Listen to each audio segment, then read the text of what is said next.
سلام و وقت بخیر. به خبرهای خوب این هفته خوش آمدید. محمد اشرف غنی رئیس جمهور کشور هتل تاریخی تخت استالف را پس از بازسازی افتتاح کرد و به بهره برداری سپرد. در اعلامیه رئیس جمهوری آمده است که آقای غنی استالف را ولسوالی دارای ارزش ویژه خوانده و گفته است که این ولسوالی از زمان گذشته محل تفریح، کسب و کار روزی حلال مردم بوده است. آقای غنی همچنان تاکید کرده که برای مدیریت هتل تخت استالف برای مردم این ولسوالی اولویت داده شود و یک نمایشگاه دائمی از صنایع دستی مردم استالف در اینجا ایجاد شود. این هتل که در شمال غرب کابل در ولسوالی استالف موقعیت دارد، در زمان زمامداری امیر امان الله خان ساخته شد، اما در دوران جنگ‌های داخلی در 3 دهه اخیر ویران شده بود.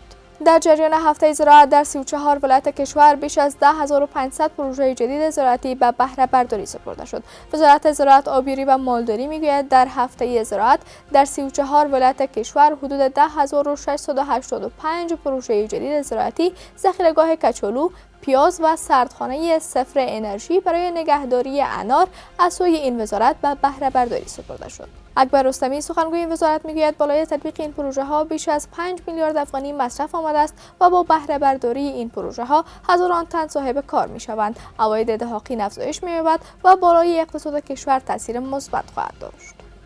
نخستین پرواز از میدان هوایی خوست روز شنبه 27 میزان آغاز شد. در حال حاضر مسیر پرواز میان کابل و خوست فعال شده است. مقامات اداره هوانوردی ملکی و اداره محلی خوست میگویند که تلاش میکنند میدان هوایی خوست را توسعه دهند تا زمینه برای پروازهای بین‌المللی نیز از این میدان فراهم شود.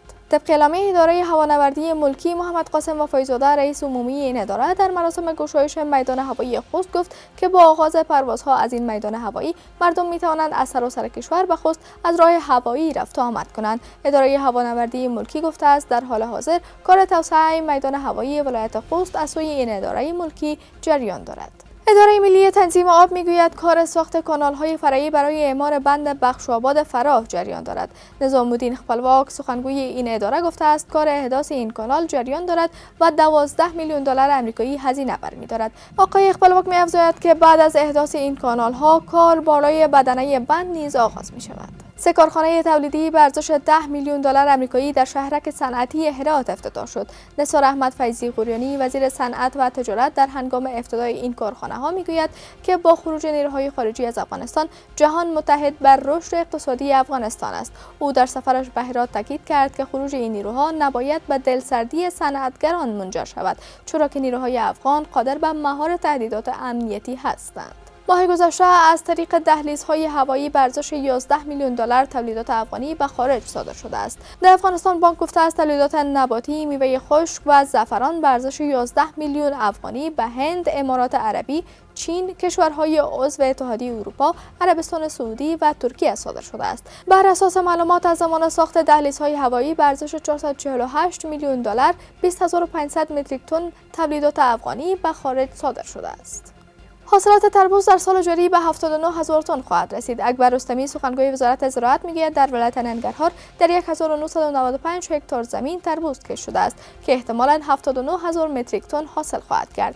در سال گذشته در این ولایت در 1840 هکتار زمین تربوز کشت شده بود که 73000 متریک تن حاصل کرده بود. سفارت افغانستان در ریاض میگوید صادرات این کشور به عربستان سعودی در سال 2020 میلادی 2 برابر افزایش یافته است. بر اساس اعلامیه این سفارت، آمار رسمی سعودی نشان می‌دهد که میزان صادرات افغانستان به عربستان سعودی در سال 2019 بیش از 13 میلیون دلار می‌رسید، اما در سال 2020 با وجود همه‌گیری ویروس کرونا به بیش از 28.5 میلیون دلار افزایش یافته است. بیشترین صادرات افغانستان به عربستان سعودی شامل زعفران، میوه خشک و قالین میباشد که از طریق دهلیزهای هوایی میان دو کشور منتقل شده است. سفارت افغانستان در ریاض تخمین می‌کند که میزان صادرات در جریان سال 2021 به عربستان سعودی بیش از 42 میلیون دلار خواهد رسید.